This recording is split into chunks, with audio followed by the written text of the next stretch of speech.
Oh, and we're live. Hello, darling starshines. Welcome, welcome, welcome to the Lunchtime Chats. Sorry, I'm a little late. I'm in the middle of the nowhere desert and kind of lost track of time and space. And this place is absolutely amazing. If you guys have never been to like extreme arid desert before, just want to give you guys a little peek into what's happening here.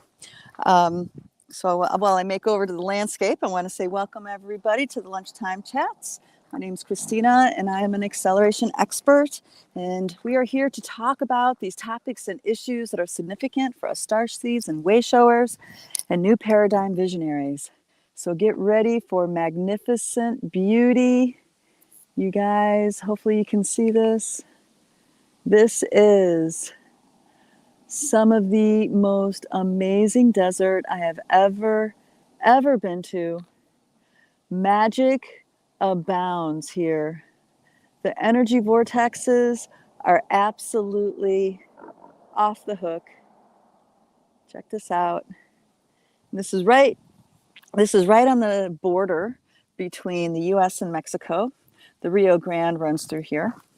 Now, for those of you who, keep track of the water issues that are going on in our country, especially in the western side, there's a lot of misuse, poor water management, and a lot of the Rio Grande is dried up, but not here. And that is because there is a massive underground river here, and it all seeps up through the soil. And so the Rio Grande has plenty of water in this area. And not only that, we have been enjoying, especially on the cooler nights, these amazing hot springs that are right off the Rio Grande.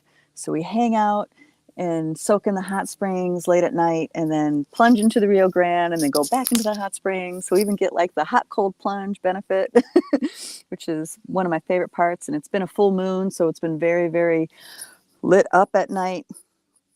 And of course, there's there's no civilization whatsoever here, which means zero light pollution. And you can see the Milky Way every night. And guys, let me tell you, the night skies are very, very active.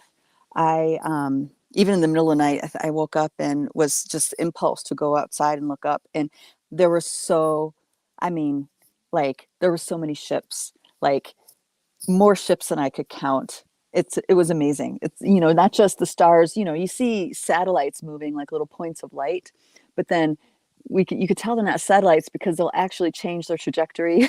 They'll take like right turns, stuff like this. They'll speed up or they'll slow down. And there was a few cloaked ships that I could see or, sense very clearly. You might wonder, how in the heck can you see a cloaked ship? Well, for those of you who've been trained for night hunting or anything like this, you can feel the movement. You may not be able to see it when you look right at it, but you can see like in your periphery, but there's also like a sense of movement happening. And just like when you're trying to see something in the dark in the woods, you don't look for, to see things, you look for movement. And it's a similar kind of thing. This is how you can see a cloak ship at night.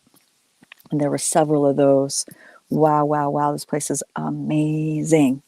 And then we just found out that this particular desert is right along where there's two tectonic plates that meet in this area. And that's why the energy is so off the hook and intense. So lots going on here. A lot of people are wondering, like, why in the hell do I want to go out into the middle of nowhere, right? And it's because, there's some really, really special things. And we get called, we just get called. We don't know why, but we know that we need to go. And that's one of these situations. And normally I wouldn't be here because there's zero internet. There's no internet whatsoever. But a dear starshine brother friend of mine is along for the ride where I'm caravanning with two other folks. And they have Starlink, which, if you guys don't know about this, Starlink gives you raging internet signal no matter where you are on this planet. So we're in the middle of nowhere and able to still do our work, do our stuff online because of the Starlink. It's really quite interesting.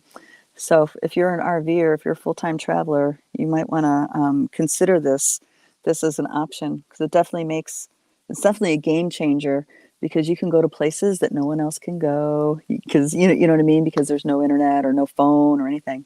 I mean, there's literally no signals whatsoever for at least an hour drive in any direction. So anyway, let's say hello to everybody. Hello, dear sister Polly. Hello, Carol. Hello, dear Jackie. Yep. Hello, Joanne. Good to see you. Yeah, the ships are cool. Yeah, cool. All right. So, what are we talking about today? Oh, I want to let you guys know. We have started an empathic holiday survival guide campaign. So you guys know that, as empaths, as star seeds, we may consider ourselves sensitives, but in general, we are very, very attuned, let's say, to our surroundings. And oftentimes we have really difficult moments because of the holidays, whether it's with being around family, being around a lot of people, having a lot of obligations, stuff like this. And so the tribe and I in the academy were thinking, what can we do to support that, but then also encourage folks to help our information get out, like get our YouTube channel proliferated more. So if you guys haven't checked it out already, we have that 12 days of Christmas empathic survival guide going. This is the third day, and every day we're going to give a tip. Every day we're going to give a tip on good energy hygiene, good energy management for starseeds empaths during the holidays. And if you like, share, subscribe, and tag a friend in some level in some social media outlet like Instagram or Facebook or whatever, you get put into a drawing for a free empathic empowerment session. And every 4 days, we are going to draw a name to give that session away to. So if you guys are down for it, totally help us out. Get some friends, get some folks involved, and to like, share, subscribe, and tag people to help get the word out for this kind of support and what we do here. I'm finding that I really, really, really, it's a strong need for me to stay in tune with the natural rhythms when it comes to this kind of holiday stuff, and which means resting and going into internal mode, into quiet mode and stuff like this. So meeting the social, familial, layers of obligations and creating connections is a real big challenge for me personally. And so I've kind of cultivated an expectation in my world that, I'm going to love you from afar. I'm going to, gift what I can or what I feel appropriate. But chances are I'm not going to be coming to that Christmas party or that party or this or whatever, So in my life, it's pretty well, my family knows that not to expect me to be doing a lot of that, because it's more important for me personally to stay in harmony with the natural rhythms. And you guys may not realize this, that, and everybody's different. I'm not saying everybody's is quite like how I am. Everybody's different. Some people can be out there and do all this stuff, and it's totally fine for them, and they can have a strong energy field while they do it. But what I discovered is that when it's deeply ingrained in my personal inner truth, my energetic truth of who I am, to be in harmony with the natural rhythms. Sorry, I'm going to have to put my sunglasses on, guys. And because I do that, that helps support me having a very strong and centered energy field. And this is really, really essential for every single starseed out there, is figure out what is the truth for you and how you work. Everybody works differently, so not everybody has the same solution here. But when you stay true to who you are on a very deep level, you stay true to your integrity, your personal internal integrity, you cultivate and maintain you are able to keep a strong energy field. Okay.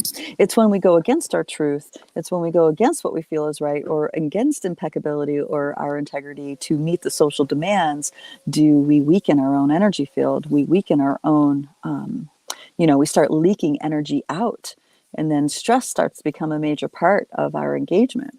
Okay. So this idea I want you guys to sit with. what is impeccability for you during these holidays? What does that impeccability mean? What is the truth for you?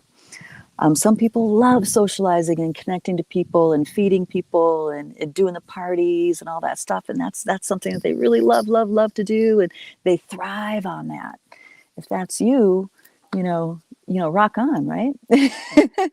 I know that that's definitely not me. So I used to force myself to, if I kind of like self-degrade in certain ways if I don't go to this family gathering, or if I don't do this thing, or if I don't meet my friends here or do that. And I would always end up very stressed out and tired for the holidays and grumpy. So it took me a while to figure out my personal formula. And maybe if this is a new thought to you, you can start figuring out your personal formula. Because maintaining a strong and congruent energy field is essential for health right now. And as we know, with all the shenanigans going on in the world, it's absolutely vital that we take good care of our health, good care of our wellness. Okay. So I'd be curious what you guys feel is in your truth during this time.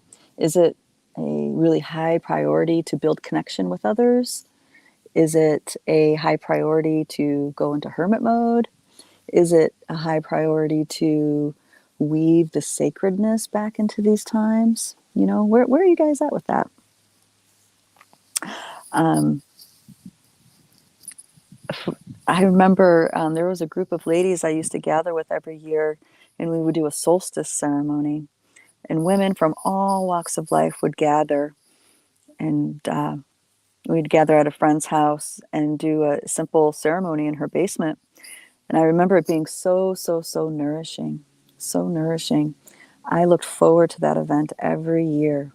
I didn't look forward to Christmas, even though Christmas was cool, Christmas Day with presents and laughing and playing with kids and all that stuff. That was great. But this particular gathering with these women really, really, I just loved it, loved it, loved it. And it's not like I knew all of them very well. I only knew a handful. And there were many more than just a handful that would gather at that event. All right, dear Beverly's replying. She says, my impeccability depends on how I feel that day. Isn't that the truth? Yeah, sometimes we have a lot more available than others. That's true. You know, people maybe don't realize that, these natural cycles, it's very important that there's a resting time, because that resting time allows for us for a recharge. And most of nature right now, in the Northern Hemisphere especially, it's a time to rest. It's a time to go within. It's a time to be quiet. And Christmas and the kind of social expectations and stuff like this don't necessarily match that rhythm. But it doesn't mean that you don't honor that rhythm for yourself, right? The other thing, actually, here's another thing too that I've always often struggled with, and that is the sacred time being turned into a materialistic game. People buy trees and then chuck them out on the curb when they're done, or people. And I'm not saying that's good or bad, right or wrong. I'm just saying, for me personally, I feel sad when I see all those trees out on the lawn for getting put out for the garbage. Some people, choose other ways, other means. That's all fine. I'm just, this is just for me personally. I get sad when I see that.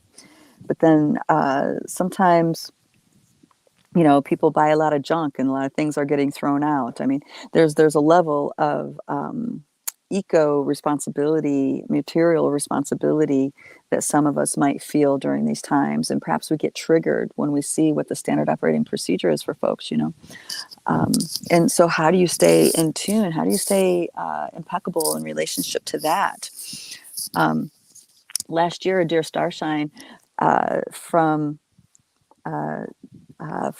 Washington, dear sister Lisa Marie, darling, you know who you are, sent me the most beautiful care package for Christmas, and it was heirloom seeds from her garden. It was teas from herbs and flowers she dried from her land, and she just Oh, darling starshine, here you are right there. So she just sent me the most lovely care package and a beautiful letter. And I felt so, so connected with and appreciated or recognized, let's say, so that was, how she in her creativity cultivated something to create connection that's still in alignment with personal values. I used to like to make sugar cookies, and I would give those away. I remember one year my husband was super into making fudge. We gave those away, and people might say those aren't good presents, but they are when you're giving them in the spirit of creating connection and letting people know that you're thinking about them. For example, when we were doing these sugar cookies, we made a whole bunch of sugar cookies that were gluten-free because I had friends that were gluten-free. I made a bunch of cookies that were vegan because I had friends that were vegan. So when I would do things like that, they really felt that I was considering them. I was, they felt the effort that I was putting in to connecting with them, letting them know that I'm thinking about them and that I appreciate them and stuff like this. So it's up to your imagination. Just imagine what you could do if this kind of thing is something that's a concern of yours during this holiday season. And I remember one time I went to a white elephant party and I had no idea what it was. Do you guys know what a white elephant party is? I had no idea what it was. But turns out what a white elephant party is that you take something from your house that you feel like someone else can appreciate, someone else would really like, and you go to a Christmas party. In this case, this was a solstice ceremony, and we all drew names, and you got the gift of the person's whose name you drew. And I remember I had these clear crystal quartz platonic solids. Have you guys ever seen those in those little wooden boxes? I love the platonic solids and I love those things, but I never ever used them for anything other than just packing them up and unpacking them. You know what I mean? So I was going to a solstice thing and I'm like, you know what? I bet you there's someone there that could really appreciate these crystals. So I brought that, and wouldn't you know it, the girl that that drew my name, she got when she got those, she cried. She's like, I've always wanted a set of these. So we are all so abundant. We have so much, and there's more to gifting and things than buying stuff. There's so many things we could be doing. I had a dear starshine out, and dear sister in Eureka, she sent me a bushel of mountain sage, white sage that she grew. And I still use that sage. It was a lot. So I still use that sage to this day. And I thank her and her garden, her magical fairy garden. I thank her and her magical fairy garden every single time I light that sage and burn it. I treasure those things. So just some ideas, just some thoughts about that. I know the holidays can be a little bit challenging for those of us who beat to a different drum and have a different perspective. I think there's a lot of family stuff, and our dear sister Starshine, Stacy, has made some tips, recorded some video tips on how to handle falling into old family roles. I hope you guys can check that video out. It's either it's day 1 or day 2, I think. I don't know if Beverly you can help that. Okay, so dear sister Starshine, behind my eyes and storylines, high priority equals mindfulness of consumerism as I weave in and out of social groups. Yes, absolutely. Yeah, so when we do this, when we stick to our integrity, our impeccability, we keep a strong energy field. We're not leaking as much as we do when we are not in our truth, when we are giving into the social game that doesn't resonate for us, right? So I want to get onto another note here because there was something really special happened while I was here. And that is, how do I say it? All right, I'm going to use the language of grids. There's energy work, there's light work, there's shamanic work, there's ceremonial work, and then there's grid work. And grid work could be a part of all those other pieces, but it also could be separate. And There are, if you guys have ever heard the halls of Amente, there are vast, vast stellar networks that are becoming available within the telluric realm of this earth. There are vast stellar networks that are, they're like stargates. The apertures are opening. And just feel in your body what I'm talking about here. The apertures of these stargates are opening. And what's beaming through these stargates is stellar light, different star systems, many different star systems, not just the ones we know of. You know, there's the main six that we know of, star nations, and that's stuff like the Pleiadians, the Sirians, the Arcturians, the Andromedans, the Orions. Wait a minute, there's one more that I'm missing. The Anunnaki, right? Those are the big ones, but there's many more beyond that. And what I see happening, there's something waking up inside of our Earth star. There's something waking up, and the halls of Amente are of the telluric realm are lighting up with this massive stellar light, massive waves of the stellar light, and there's new layers of collective gridworks emerging out of this. And I'm saying this because you guys might be getting this in dream time, or your own body might start detoxing out of nowhere and you're not sure why. And it's because this frequency is inundating the halls of Amente within our telluric realm of the planet, which means directly it's inundating our own physical bodies as well. Okay, this is really a huge thing. So there may be so some of this is the collective grids of the ancient Lemurians coming forward that are like lifting up out of the telluric realm and finding a new pattern within the collective, the 4D field.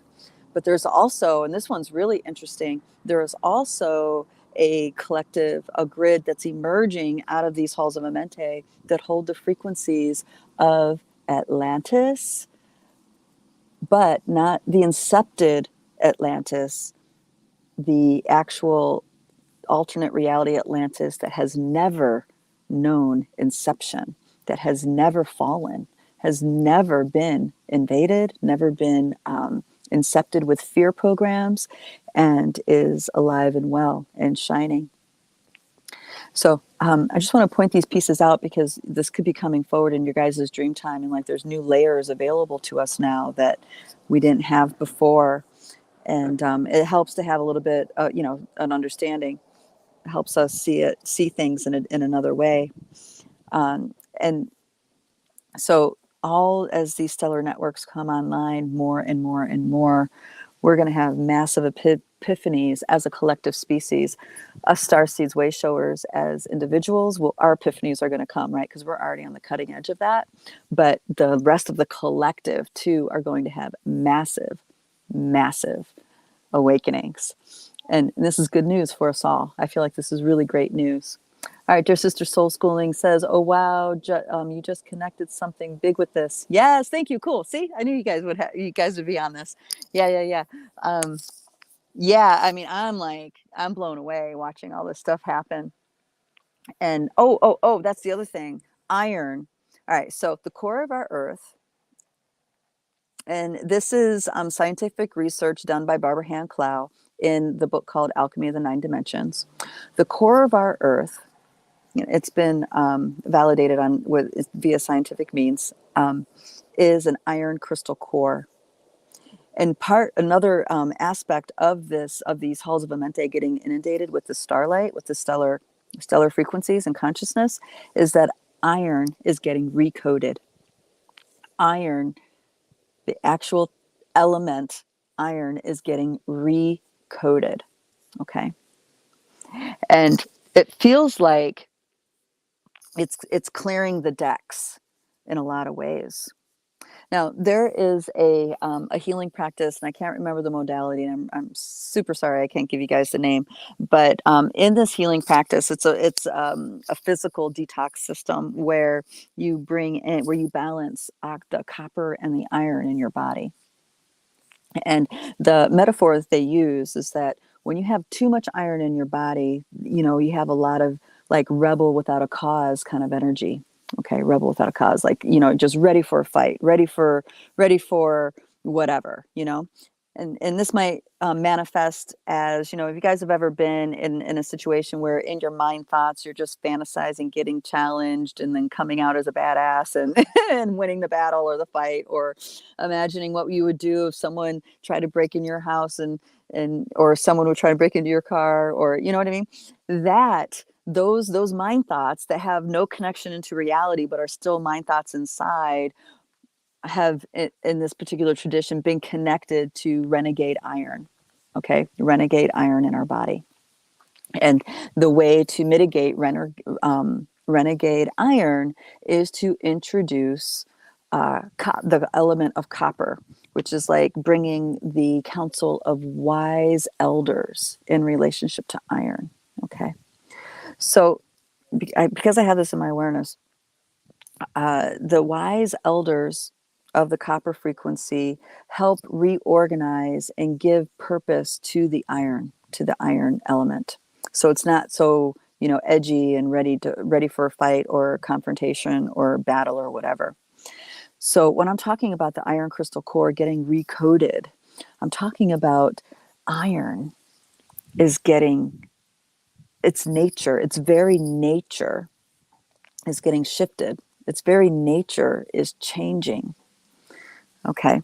And it feels like it's coming into alignment with less about conflict and more about holding integrity. So it's less about the battle and or boundaries or building a wall or whatever. It's about holding the integrity of a field.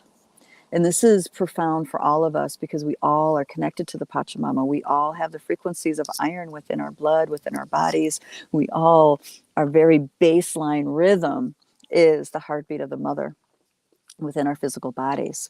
So imagine what kinds of shifts and changes could be afoot inside your own being if that subconscious conflict wasn't constantly there. What if all of a sudden it became so simple to hold the integrity of your field? What if it became so simple to hold the integrity of the field for your family, for your home, for your community? It's no longer about fighting, battling, overcoming. It's no longer that program. It's more of just holding the integrity, right? Oh my gosh. Crazy stuff. Yeah, I know. Yeah, Jackie, thank you. Yeah, me too. When I saw that happen, my mind was getting blown too. I was like, whoa, is this really happening? And I mean, I don't know if you guys have this experience that, I'll see these things going on in my meditation or in dream time, or I'm in an altered state or whatever. And then I'll come out of it sometimes thinking, oh my gosh, did that really happen? And what's in the humor of the universe, right, always seems to respond in a very immediate feedback loop. I'll think, oh my gosh, did that happen? And then all of a sudden there'll be something in front of me that validates what was going on. Like sometimes I get taken into visions by an insect. Like I'll see a particular kind of beetle that keeps getting my attention. So I'll tune into that beetle frequency, and that takes me to something, and I witness something extraordinary. So when I come out of it and I wonder, like, what the heck, did that really happen? Then I'll have like the beetle that I saw will be dead, or you know what I mean. There'll be just some kind of feedback loop that is telling me definitely something happened. And then sometimes people will just come up to me and say something, and it'll be word for word a thought that I had, or something that I saw. And so those feedback loops are really great signs that that validate these things are happening interdimensionally. And what I found is that it's just a matter of time before it reaches the conscious mind and I fully understand what happened. Okay. And we were talking about this the other day. I worked with an ayahuasqueros many years ago in 2006. And even today, I am just now coming full circle with some of the interdimensional events that happened with those in that week that I spent with him. You know what I mean? So it takes time to digest these pieces when you're having these interdimensional experiences happen. And it feels like they're integrating quicker, which is great news for all of us. But we get in our way. We get in our way when we're trying to understand it while it's happening. That doesn't happen. I mean, it might happen a little bit, or you might have a spirit guide that translates, but it's not as potent, it's not as powerful for you as an individual until it's digested. And once it's digested, all of a sudden, you understand on such a deep level of what it is you just watch happen. Sometimes it's like an entire anthology, it's like a 3-book series, or it's a massive long story that you watch happen, and then you're trying to tell the tale and you can't. It's just too long. So this is where art can come in, poetry can come in. This can all help you move and shift what you need to be able to flesh out the story. And what's important about fleshing out the story, it is significant to retell it. Like what I'm doing right here, it is significant to retell the story of an interdimensional interaction that happened, of whatever was witnessed. And the cool thing is, you'll probably find other people that witnessed a similar thing. And that's fun. That's where it gets really fun, right? All right, dear sister Carol says, oh, I have tears. Okay, so this is landing somewhere for you. That's awesome. And dear sister Soul Schooling says, yes, and you always give me a sign that it is happening. Another reason I love you and respect you. Oh, that's very sweet, darling. Thank you. Yeah, I do my best on that. I had someone ask me, how long have you been doing these chats? And I'm like, I don't know. And they suggested maybe 4 years. And then the next question was, how do you come up with stuff to talk about? and I have to laugh because it's quite literally, I have no idea. You guys do it. You guys tell me what's important to hear or to talk about or whatever. And other times, I just come online here knowing that I need to talk about A, B, or C. It's like a mixed bag. And I really appreciate you guys being here, because your perspective, the collective field that you guys bring in, help me discern on how I'm going to talk about certain things. Because for me, a lot of stuff is so simple, I don't ever think about it. And it's not until I'm asked, do I, realize, oh, I need to talk about that. And then I'm able to frame it up in a way that's very useful. So anyway, yeah, so that's the iron crystal core, the iron element getting completely recoded, and to have the held space with integrity. And so just imagine the dynamics that are different with that. It's the difference between having boundaries, which is barriers, versus holding an integrity of a field. You see what I mean? Totally different. Boundaries are, you're violated my boundary. You know what I mean? And now a recourse needs to happen, versus a field, the integrity of a field being held. It just doesn't come in.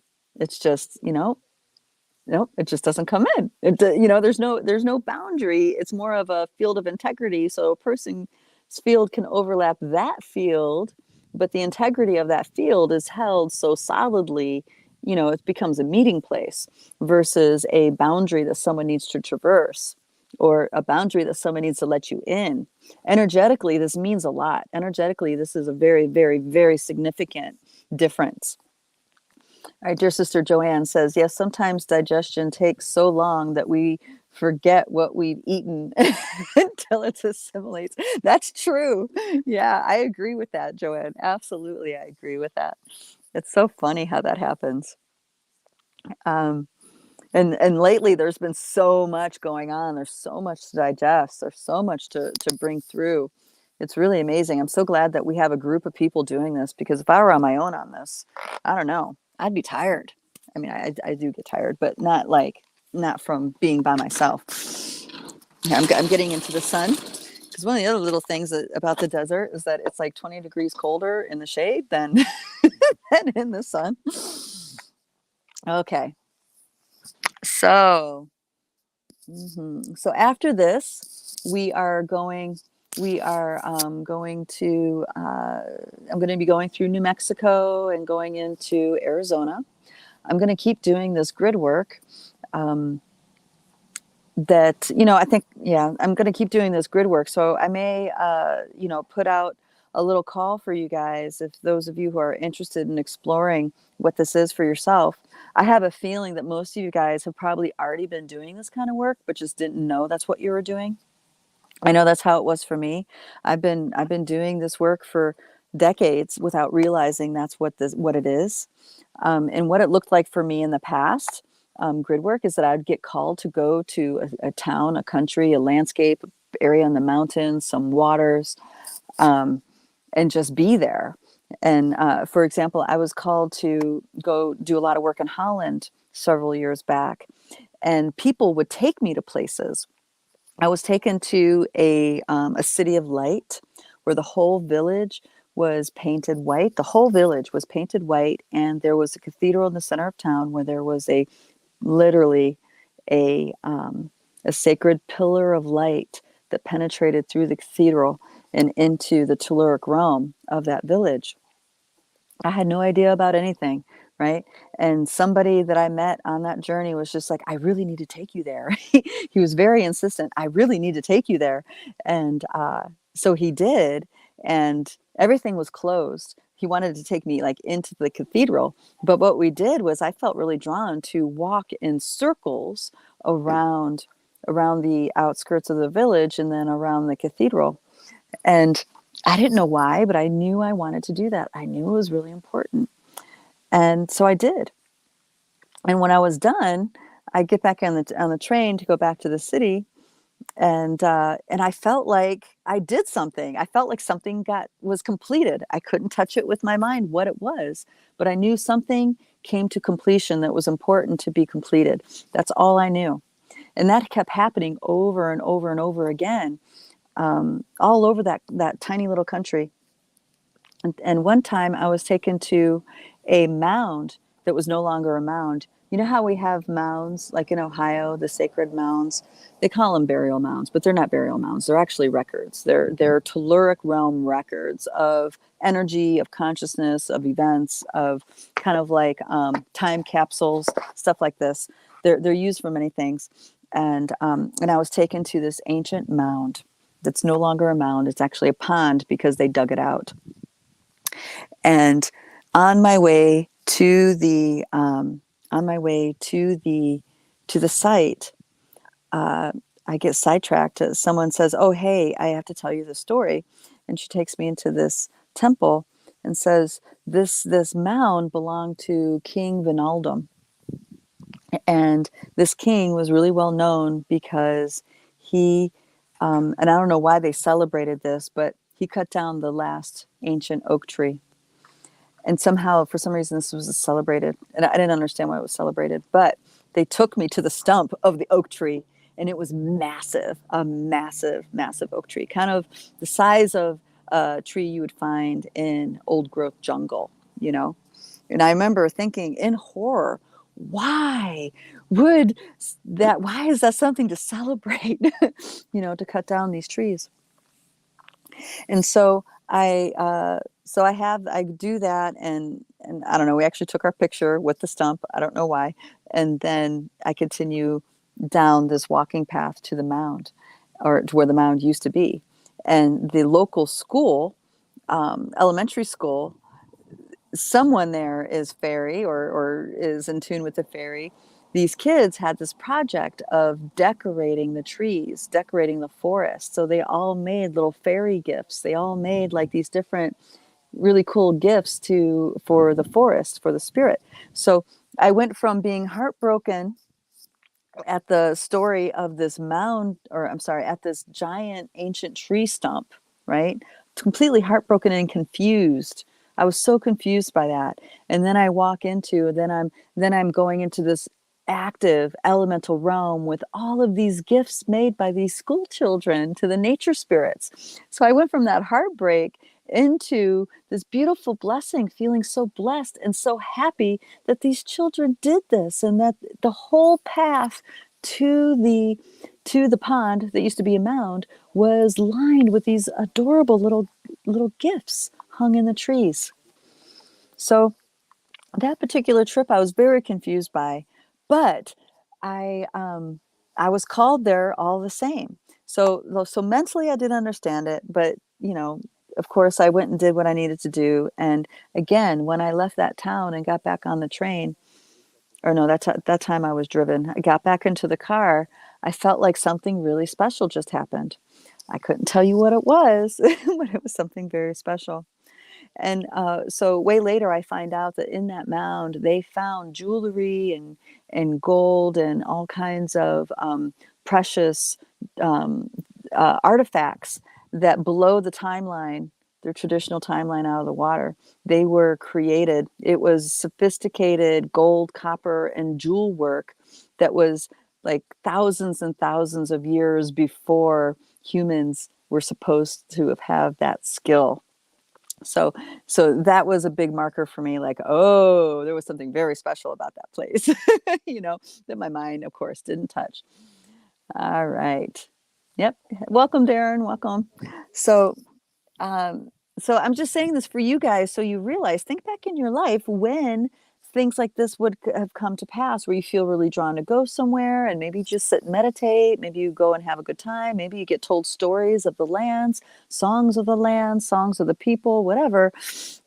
All those events are significant. All those events are doing something on a subliminal level, on an energetic subliminal level, even when we don't know it.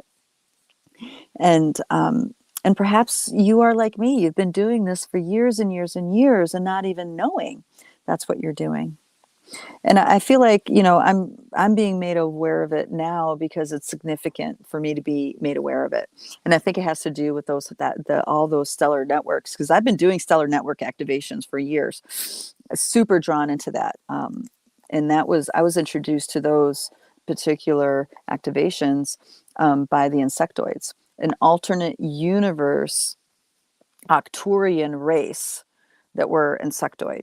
They looked very close to like mantis people, and you might think like, what? How do you know that? That's something I had to work with over time. I just knew they were insectoid when I began, and it felt very right. And I saw what was happening for people when I would do those activations. And then over time, see, energy is moving now, just me talking about it. And then over time, I started to understand more and more about these beings. So what I've learned is that the human DNA has been contributed to by many different star nations, and the ones that we know the best are the ones like the big ones, like the Pleiadians and the Sirians and Arcturians and stuff like this.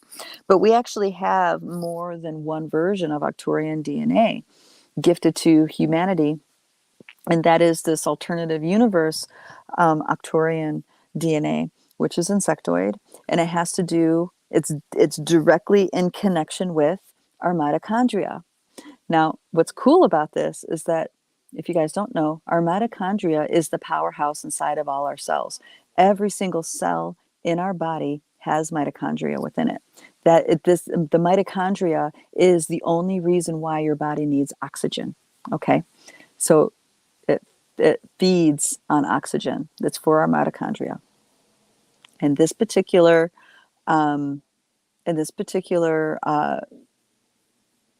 insectoid race, their DNA is what's in our mitochondria. And and I've said this before because this was turned on to me by Zach Bush, talked about this, is that when our DNA opens up to its full DNA dance, our mitochondria is also going to expand and open up in its DNA dance. And this is where we go from being like Homo sapiens into Homo luminous beings. Our mitochondria will be making a lot more light, a lot more energy inside of all of our cells when we're ready to cross that threshold. Now, we need to be cleaned up energetically for that to happen. Okay? Because we have a lot of density, we have a lot of pain, if we have a lot of trauma, if we have a lot of implants and programs and all this stuff, if this were to open up and fully activate, you know, it would create too much heat in the body, you know, because heat is densities releasing from the body. Okay. It would be too much heat in the body, and people won't be able to keep their bodies. They would like spontaneously combust like that. And this idea is not new. This is a well-known concept within the metaphysical circles. And let me see. Dear Sister Beverly says there. Apparently, there's around 12 cedar races for humans. Yes, exactly. 12. Yes. Felicia says, gosh, it's always on my mind now to chew my food to activate the light within the food. Oh, yeah, that's brilliant. Yes, that's brilliant. That, too, is an ancient practice. Well, ancient. It's a practice really well vetted out by the macrobiotic folks. They talk about... all right, so the top here, I'm sorry, I'm jumping around here. I'll finish this thought and then I'll go back to the other thought. To supercharge your food. So, you know how you have salivatory glands at the top of the mouth, and then you have your tongue, and then more salivatory glands underneath. From the ones from the top of the mouth are positively charged, and the ones from and the tongue and what's below the mouth are negatively charged. So when you are actually in the act of chewing, you are activating and charging the life force energy within the food or substance that you're swishing around in your mouth. Absolutely fabulous. This is boiled down to a science that has been vetted out by many, many people through different countries, not just France, but Germany and the UK and Japan, especially. You know, different nations have scientists that have sadly learned about this through deep tragedies, because people were able to survive on nothing but water for years, many months and years at a time, by supercharging it. All right, so sorry I got sidetracked there. Let me get back to the mitochondria thing. So your mitochondria getting activated when you still have too much, a lot of density within your body, within your cells, will cause spontaneous combustion, which is a real phenomenon that happens. But this was told to us in a very interesting movie. It was a super controversial movie. And you guys might not know about the controversy, but all has to do with the crystal skulls. You guys know about the story of the 12 crystal skulls? They're supposed to be the original Atlantean skulls. Are they all Atlantean or not? That jury is out. But they call them the original skulls. And there was an Indiana Jones movie where this was several years ago, where they found one of these skulls, and it was the one missing skull. And they, of course, Indiana Jones style, discover the temple that the skull goes in. And long story short, it gets activated, and the person who activates it gets downloaded with all of the stellar knowledge, all of the knowledge and light from all these skulls at once. She gets activated, like full on activated inside, and then bursts into flames. So this is kind of the thing I'm talking about. So we don't want to burst into flames though, right? We want to keep our biosuits. This is why we're doing all these healing practices that we're doing. This is why we're cleaning up our emotional body. This is why we are unwinding our blind spots. So as we become more activated inside of ourselves, as our DNA dance becomes more and more liberated, we'll be able to handle the activation of our mitochondria. We'll be able to handle our biosuits will be perfectly prepped for this radiance to flow through us. Isn't that cool? So many exciting things happening. So many exciting things.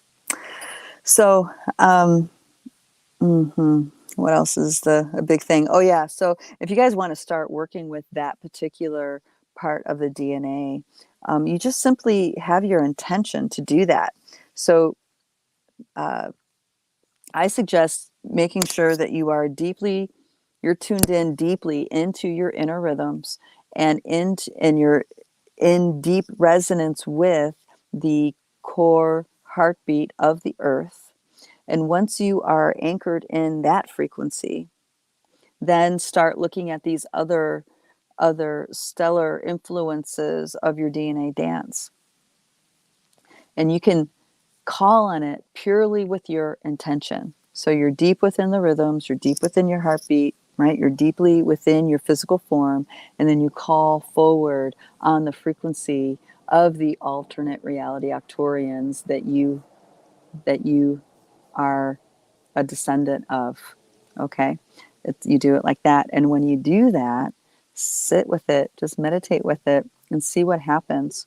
You may be gifted a transmission to activate your mitochondria. You may be gifted some knowledge to help you move forward in the, one foot in front of the other through your life, through your ascension journey, whatever you want to call that. I don't really like the word ascension, but that seems to be the one that people understand what I'm talking about. Because it's all about activating us beyond the typical dense human form. We are waking up out of a deep slumber, which means we need the covers off, right? So you can do that just simply with your intention. The veils are non-existent these days, so it's that easy. Before, in the old paradigm, when those veils were down, it was very, very difficult. There was a lot of prep work. There'd be a lot of ceremony, a lot of singing, a lot of creating sacred space within sacred space within sacred space, and then activating. You know what I mean? It would have been this whole shebang, this whole to-do. But now we can just sit, focus, breathe, tune in, and call. Okay? We all can do that now. All of us, you, me, we all can do that now. And play around. You might find that you have some star lineages that are less well known than the main ones that have been influencing humanity, known in humanity for a long period of time. There's lots of fixed stars within our lore. There's things like Regulus, Rigel, Spica. Actually, my youngest daughter has a lot of Spica frequencies, and Spica is a very interesting star system because that's where the breatharian encodements come from. The beings that never forgot how to live off light. Okay, you might have some of that. If you're drawn to the breatharian lifestyle, that might be because you have Spica DNA. So there's the base 12 donors, but then there's others within that as well. So that's why I'm saying this to you. Explore. And you might just discover, that there's something that, you might be able to put your finger on things that you've known your entire life, but never been able to put words to by calling on these different star systems in this way. It's so right there and available to us. The halls of Amente have been liberated. They are open, and star knowledge is flowing through those halls unimpeded, which means we all have access to that knowledge unimpeded within our own system. So, Merry Christmas.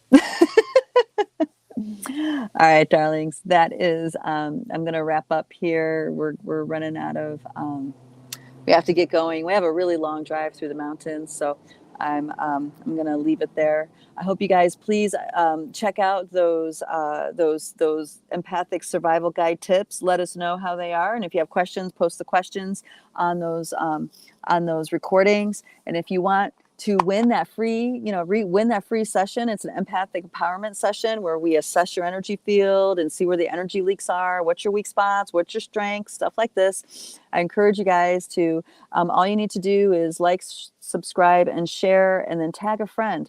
Tag a friend on whatever social media outlet you see that video, and then you get put into the drawing for one of those sessions. The first drawing is going to be happening tomorrow, and then 4 days from that there'll be another drawing, and then 4 days from that there'll be another drawing. And or not tomorrow, I'm sorry, the 17th is when the first drawing is going to happen. I'm sorry, I'm off by a day. Anyway, I really love it if you guys would help us out with that, and maybe help your friend with really great tips for them to survive the holidays. I'm going to read one last comment, and then I'm signing off for today. Dear Sister Starshine says, I've spent 2 evenings calling advanced beings into my body and discovered that I have a radical healing for a fibrillation. Wow, that is awesome. That is awesome. I know that's something that's really has affected you. I think you mentioned before about being in the hospital. Oh, darling, that's amazing. That's beautiful. Beautiful. Yes, we can. We can call forward these encodements, and when we integrate them with grace and ease, we absolutely do heal. And that's actually something that has been spoken about by the Kero and other prophecies, is that we will no longer have disease in the same way. We'll no longer heal the same way. We will, heal and thrive in completely different ways than we have in the past. That's part of the prophesized awakening of humanity. So thank you for mentioning that, putting your finger on that. All right, darling starshines, love you guys. Mwah. We shall see you next time. Bye-bye.